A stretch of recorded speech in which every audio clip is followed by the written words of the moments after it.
What's up, guys? This is Coach Donny with ElevateYourself.org. As you can see, I'm not the only one on camera. We got my boy Tyler Ray, former dunk professional, one of the world's famous jump coach specialists. He's famous for increasing people's vertical jump by a few inches in just a few minutes with his technique analysis. And also, I like to refer to him as the man that wish he played volleyball over pro dunking, and he's now regretting it by doing all these Haikyuu reaction videos. So that's my official title for him. So if the guys super don't, concise and short. Concise. The acronym is like MNNNTVVBVVB. Okay, so perfect. I like it. So for the fans who don't know him, he's got his own YouTube channel, Project Pure Athlete, and a thriving Instagram, which I personally follow just for my own education. Lots of great analysis there and jump breakdowns. But Coach Ty, can you tell us a little bit about yourself for the fans who don't know you? Yeah, man. First of all, Coach Donny, we're here. We're after it. We're finally doing this collab. I appreciate you obviously having me on your channel. And for those that have not heard of Project Pure Athlete or myself, I feel like your intro was all we need. But I've been going on 17 years now as a coach. Really trying to evolve over the years in terms of what I'm able to offer to the industry, and specializing in vertical jumping and specifically in vertical jump technique, especially over the last 5 years, really trying to popularize the importance of technique and how it applies to not only vertical jumping on its own, but sport in general when it comes to being an efficient mover. So, that's really what we're after is helping to educate and evolve this industry in all facets. So if you're interested in stuff like that, as well as obviously our reactions and things along that nature, would love to have you over at PPA, and can teach you, just ask, and would love to have you. So yeah, I mean, you mentioned before I was an athlete for many, many years. I still try to consider myself a mature athlete. I'm going on. Donny, how old are you, man? I am 35. Why'd you have to think so long about that? Because I still feel like I'm 24. Like I do feel a little older, but like I'm like, wait, am I really 35? I just feel like I turned 24 yesterday. I feel you. So I'll be 37 this year, and it's one of those things where I actually this year feel probably the strongest and most together in the last 5 years. I was a pro dunker for 8 years. And prior to that, a Team Canada track and field athlete, and played volleyball. I know you said, I wish you were that volleyball player kind of over dunking. I'd love to, I did play some volleyball. I definitely not on the level that you're playing on, but I did some doubles beach for about 4 summers in a row.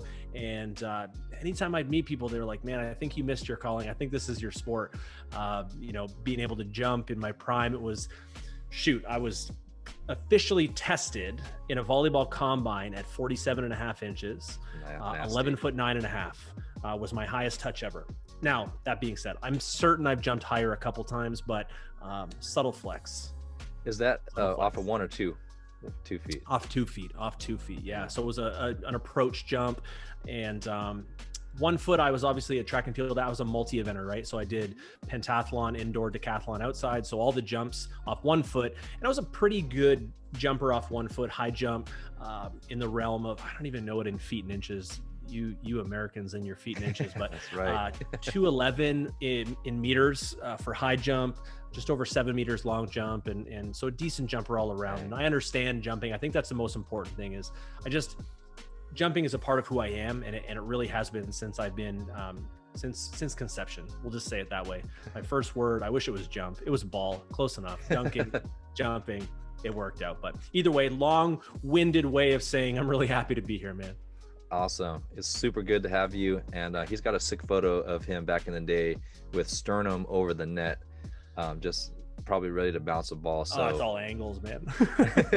This one was pretty parallel. It was pretty good. So it's good to see you on the volleyball court at some point in your life. And beach volleyball is a great way to live out your mature years as a jumper. It's so low impact and great for elastic athletes. So let's go to the real meat and potatoes of our video, which is hungry, Donny. Let's do it. Haikyuu reaction videos. We've both been on this train of where we've gone to this anime, and it's because fans from your channel and my channel have been just hammering for the last couple years. So we finally did it during the pandemic. And if you want to see his reaction videos, you got to check out his channel, and I'll link all this stuff in the description box. And we're gonna do a tag team. So first series we're gonna do is we're gonna react to Hinata's best attacks, okay? And it's all gonna be from season 1. So first 5 are gonna be in this video on my channel, and second 5, you guys gotta tune into PPA YouTube channel to check that one. We're gonna launch the nuclear weapon in 3, 2, 1, go. All right, alarm is sound. That's ironic. The alarm is sounding and we talked about a nuclear weapon. That's it.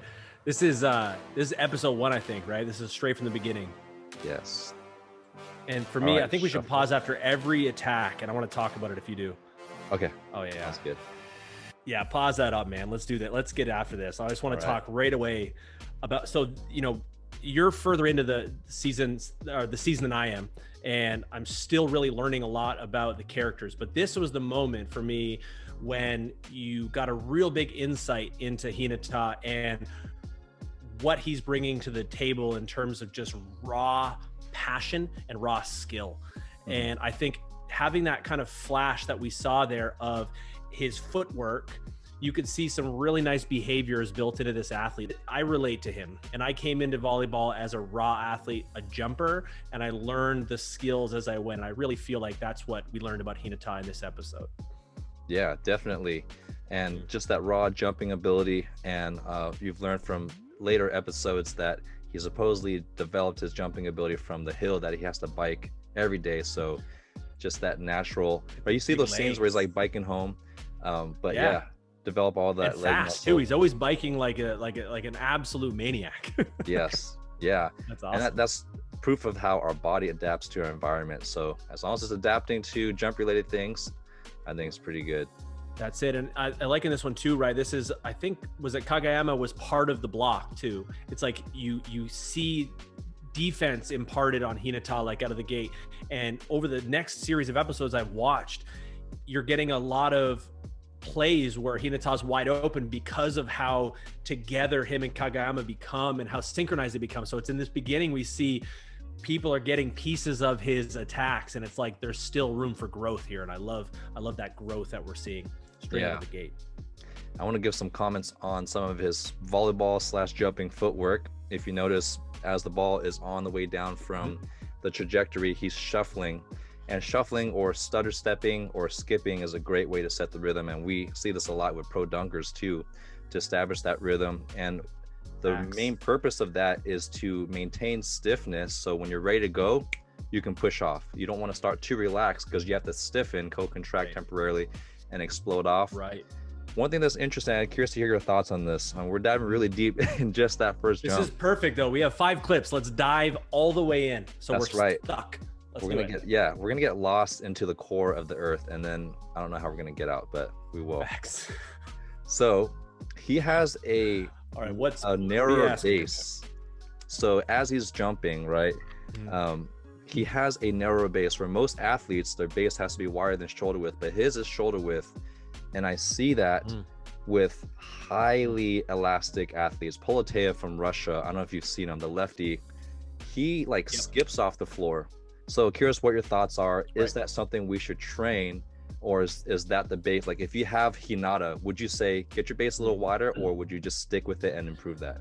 No, I mean, you know, being a highly elastic jumper myself, my base of takeoff was quite narrow as well.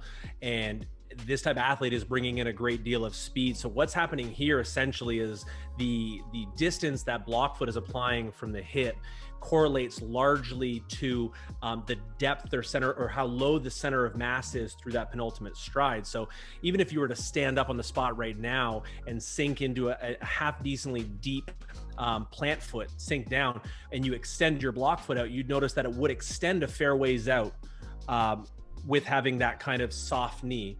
As you start to stand further and further up on that plant foot, you'll notice naturally that your block travels closer under your hip to create obviously a base in a taller overall posture. So no, I wouldn't coach Hinata to get lower, apply a wider base. It would simply be coaching him to create and support those really efficient jumping behaviors that he has, those natural intuitive behaviors that he's showing time and time again, which you're talking about the stutter steps of this, or the shuffle steps at the start, which you mentioned, great for rhythm, building co-contraction. Also for, in volleyball context, is the timing, right? He's trying to figure out when to release the approach. And that's a large part of the education that I do in the volleyball space with coaches and volleyball players, is your approach can look relatively, in terms of timing and release, the exact same every time if the intuitive connection to the jump is there. Is that the set might change, but your approach can stay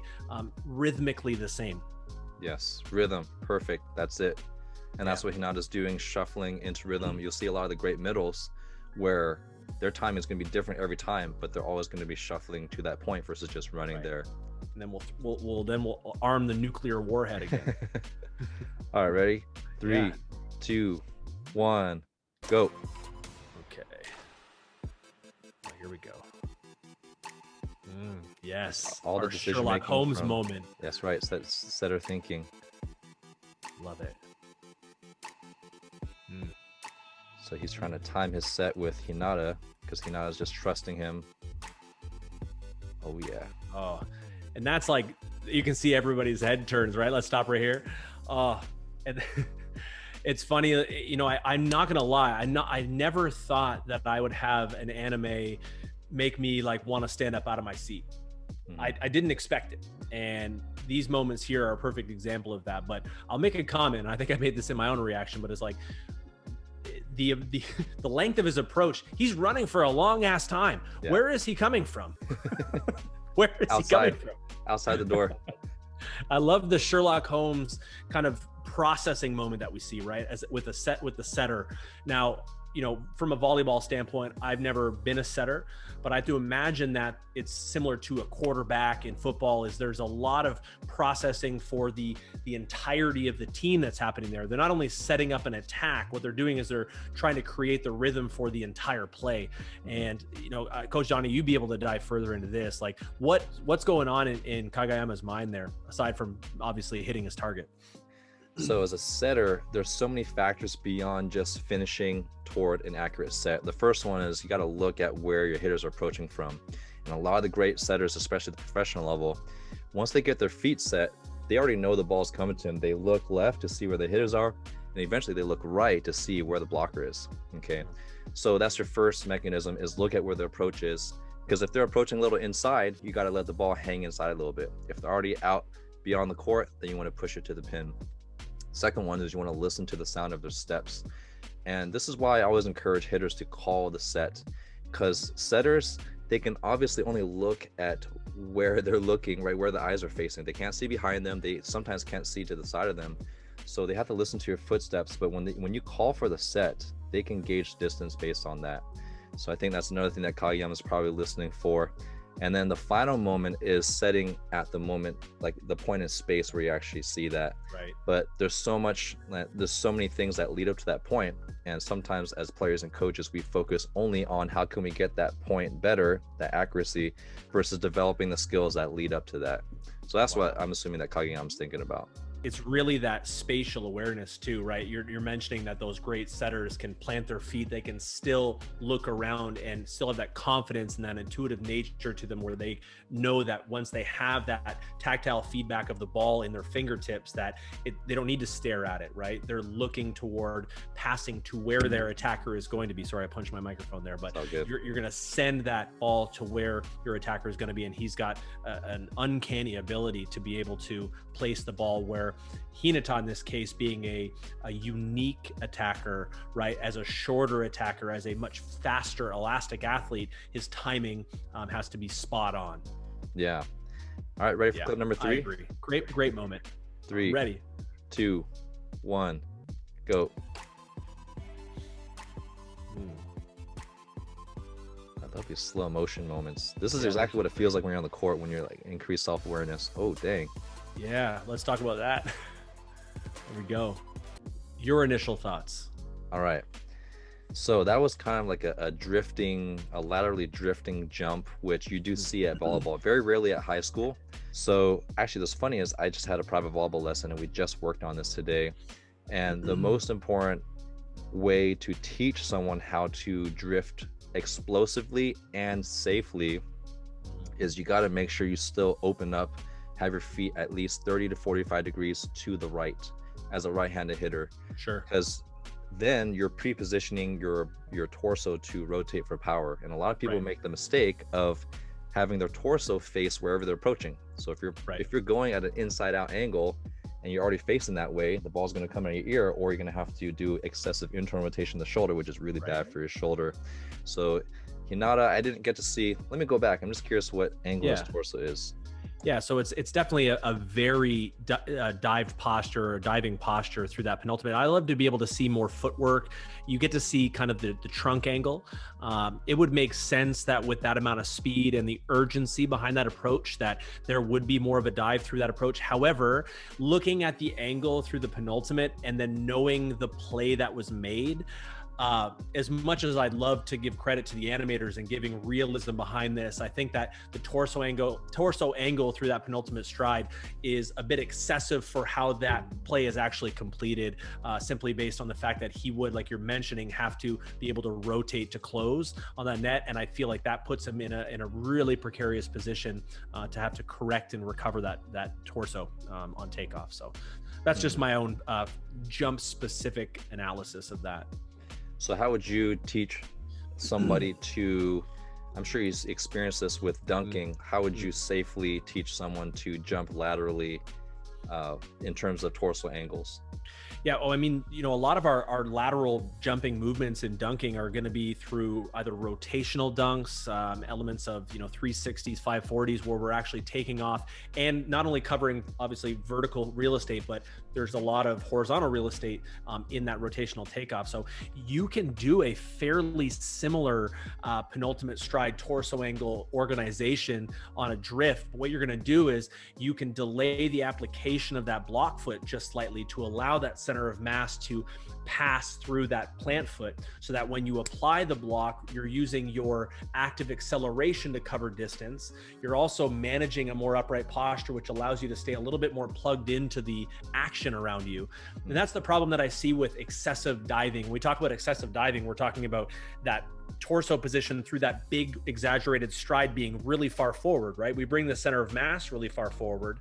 It requires time to be able to reorganize and lift off. Well, that's all time spent on the ground and all essentially power bled and a lot of horizontal drifting. So being able to cover horizontal distance is completely reasonable with an upright posture, simply based on timing of the block foot and how you manage your approach acceleration. So it's going to be a little playing around with acceleration. And I think the answer to every question about how do you coach someone to jump like that is you become a better, more efficient, intuitive jumper over time. And those behaviors are built in, and you start to make those decisions instinctively on the fly. Yeah, knowing your body, exposing it to different stimuli, and seeing how your body responds. One thing I'll add to that, Coach Ty talked about delaying the block step, and we want to differentiate. We're not saying slow down. Right. You're just letting your horizontal momentum travel further, so the speed should still be the same, but a delayed block step allows that horizontal transfer. And I totally agree with the upright torso when you're teaching like a push one for a middle, where you are intentionally drifting to avoid the blocker. Upright also allows you to swivel better. And a lot of times when people hit more push sets, they tend to lean, which is really bad, because now you're putting more pressure on the medial side of your knee when you have to land that way. And this is just a bad position for your back and shoulder to rotate from. So even as I'm drifting upright, but I can still swivel and rotate for power and direction.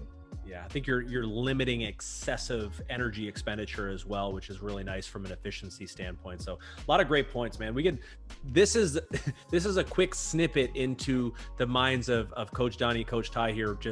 We could talk about one specific element of one jump for hours. I could promise you that. Yes. Yeah. And what people don't realize about like coaching and training is that our job is to condense all this in like 5 words to the athlete. So you understand it too. Just wait longer. Meaning I condense 100 words. Oh, just wait longer. Right. Yeah, we're like, his center of mass is a little displaced over top of his power. We're like, do it different. Exactly. Do it again, better this time. That's right. Yeah. 3, 2, 1, lift off. There we go. All right, everyone's communicating. That's good. This is really good. Oh, and he's taking that look. The famous clip. The famous clip. All right, let's pause it up. All right.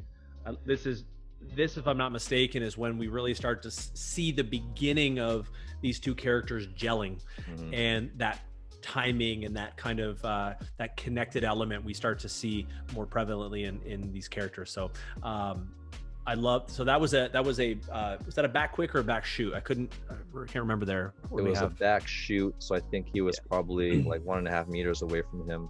Yeah. And at an angle too. Yeah, which is ninja status right there. That's great. Yeah. That's absolutely great. But from a, what I watch for, obviously, with my specialty is I'm watching athletic behaviors so that I can kind of extrapolate that over multiple sports, right? And from a jumper's perspective and Hinata in this, you can tell that he's plugged in, and absolutely his intentions for this attack they precede the play. He's like, if given the opportunity for this play, I will elicit absolute extreme intent. And you can see that in the way he moves, right? He's ready to go. And that's that whole why coaches tell you, right? Ready position, be ready. It's not just physically hold your body in a new position. This is ready body, mind, so that you can elicit the right behavior in the right moment. And I love that. Yeah, adding on to intent. I know you're huge on intent too, jumping wise, which I think it's one of the most like under-taught aspects of really exerting maximum force. Going on to intent, especially as middles, it's one of the most thankless jobs, but so critical. Yeah. You're as a middle, you have 3 jobs. Your primary function is to block. That's why we call it middle blocker. Like 60% of your job is just blocking, 20% is attacking, and then 20% is faking. So even if the pass is 10, 15 feet off the net, the higher level you play at, the setters can actually get you there, but they're probably not going to set you half the time, which means you still have to go with the same intent, because your job is to sell and fake out the other middle. Even if you make them hesitate for a little bit, you've opened it up for your other hitters. So especially at this velocity. That's a great point. And that's what I love about volleyball as a sport, is the pageantry behind it as well is such a valuable resource, is that your ability to sell a play, no matter if you are actually physically making contact with that ball, you're creating noise. You're creating an element of decoy and distraction for the defense. Is you want to put yourself in the best advantage possible. So great points, man. That's awesome. And I'll add a little bit to Hinata's spiking ability too. So you see him rotating and kind of finishing through the center of his body and his legs kicking out. And I'm sure you guys are wondering, well, is that realistic? One thing that your body has an amazing ability to do is to self-regulate. So if I'm in the air, and as long you see how his torso was upright, we talked about it in previous plays, and he's finishing toward the center, which is a healthy way to finish rotation, whether you're throwing, spiking, snapping a badminton racket. And his legs just happen to kick out, and if that's what his body wants to do and he can land controlled, that's what his body needs to do. And we get this question a lot too, like, should I kick my legs back? The question. Which I'm sure we could do a whole nother video, but we should do a full piece of content on the theory behind what that is, whether or not people should try to do it or not. But for me, in short, the legs back is a trait exhibited by athletes typically. Now, again, there are always outlying athletes and situations that call for this, but athletes that bring a great deal of acceleration through an approach essentially create fascial recoil on takeoff. So this high velocity of extension and stiffness oftentimes creates a recoil effect. and to control the body in the air, the legs back, especially. Obviously there's mechanical advantage to extension, flexion moments in the air, but that position also will control the athlete's center of mass upon takeoff, and bringing in a lot of speed requires a lot of control of center of mass. So you typically will see athletes that carry a lot of approach speed will exhibit that more frequently, simply because of the need to be able to manage their body position in the air so that they don't get hung up in the net. Excellent. I love that analysis. And I think that would be a great topic for future things we can dive deep into. So if you guys want to hear us talk a little bit more about that, we can even look at specific players. Let us know in the comments. We would love anything that's jumping related. We would love to talk about. 3, 2, 1, go. Freaking lanky ass Malfoy, man. He's also my least favorite character in the beginning. I'm waiting for it. On that slide. Ooh. Oh, I remember this play. Yeah. Oh. The little hand out of nowhere. The drifting block. That's a great soft block. I love that. And enough time to yell at him on the way down. I feel like he cuts. Yeah, and there we go. We're off to the races. So he's sprinting, jumping sideways. Oh, I wish they would have showed his feet on takeoff. Yeah, I always ask for that too, but yeah, that's great though. Well, all right. Blows by him. All right, that's so great. So the thing about this show that gets me every time is how the cinematography, like the way they capture those moments. Yeah. Obviously these are fictional characters and animations, but what an amazing frame in the composition of those shots that really convey a lot of the feeling, right? Because Donny, as well as I know, in those moments. Excuse me. It's because I'm talking about you right now. I just heard in Japan that if you sneeze, someone's talking about you, and if you sneeze twice, they're talking shit about you. Apparently. Oh man. Okay, I'm not gonna sneeze twice because I know. Don't sneeze twice. Man, you catch on quick. I'm trying to, man. I'm being immersed. I'm diving into the culture as best as possible.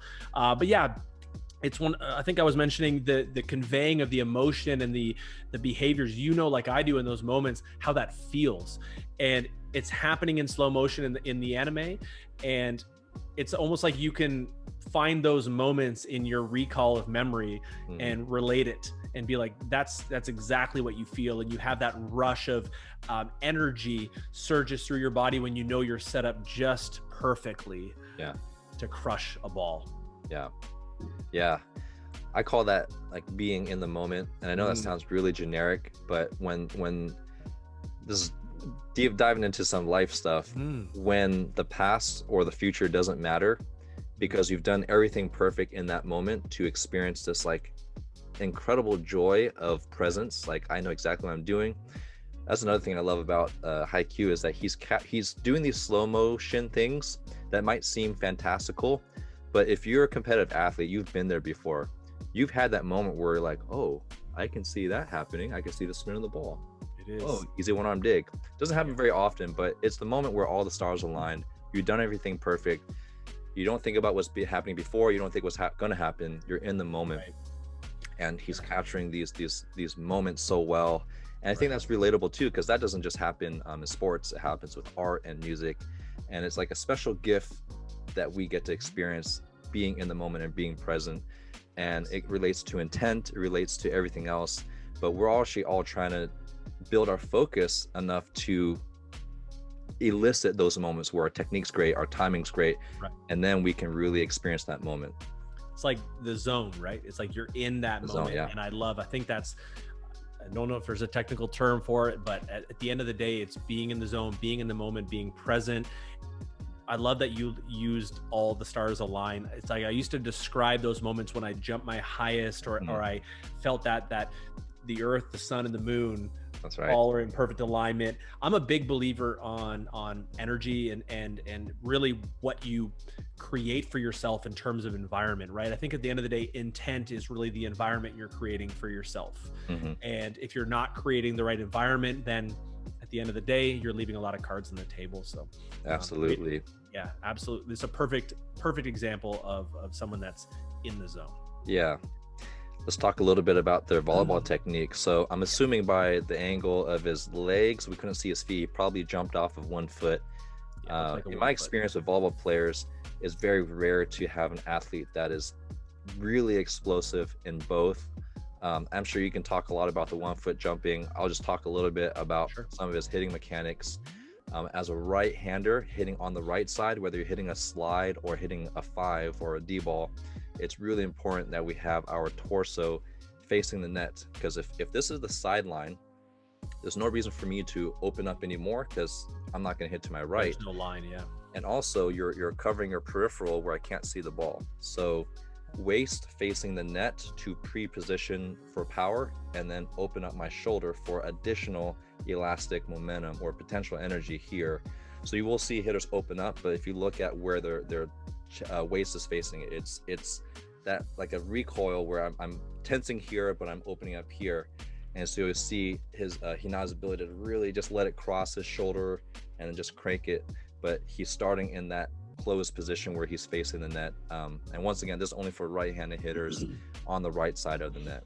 Yeah. Would you say that, so if you went back to that frame and you found him mid-flight just on that cockback, would you say that his torso is like, is he in a good position? Is he opening up the chest too far, or is he in, just to give context here? Because this is for me too, right? Like that makes perfect sense to me, is why would you open up excessively to the right side when you're really already exposed to the line and you're essentially trying to create more power in, if you want to go line, it's going to be more of a straight swing because you're already right side.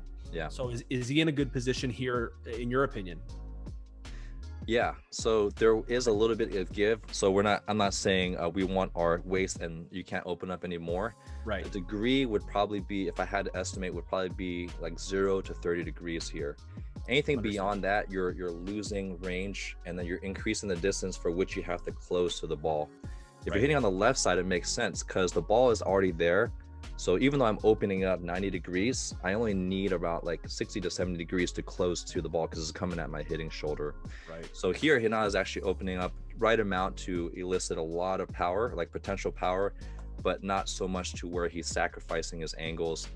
And more importantly, as a right-hander, everything is just rotated in. And like you said, if you want to hit line, then you open up and then you just swing straight ahead and keep your torso here. If you want to hit angle, you just rotate a little bit more and then finish across your body.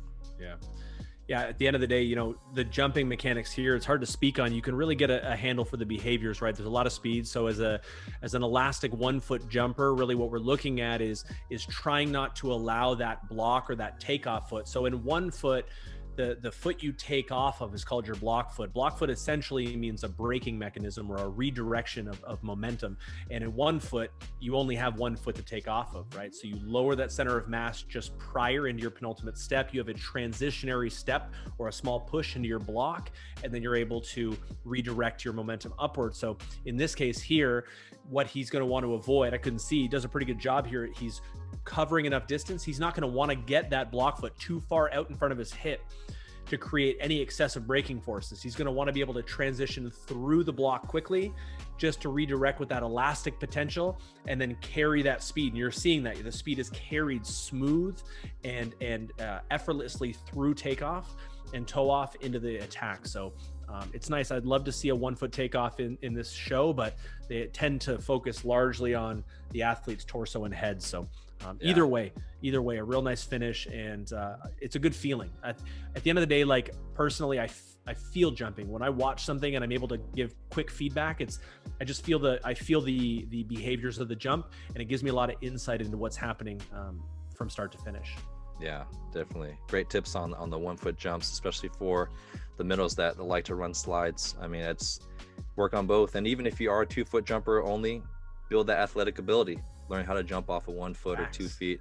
I've had moments where as an outside hitter, the set, whoops, man, we're both knocking out our mics today.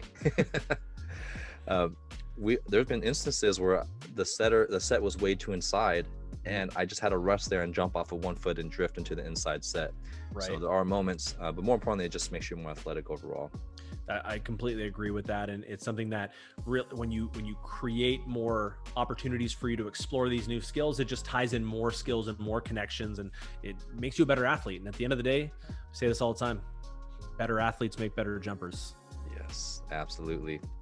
All right, what do we got left? Do we have another one? All right. Let's explode this warhead once and for all. You ready? 3, 2, 1, go. Homeboy is like, uh-oh.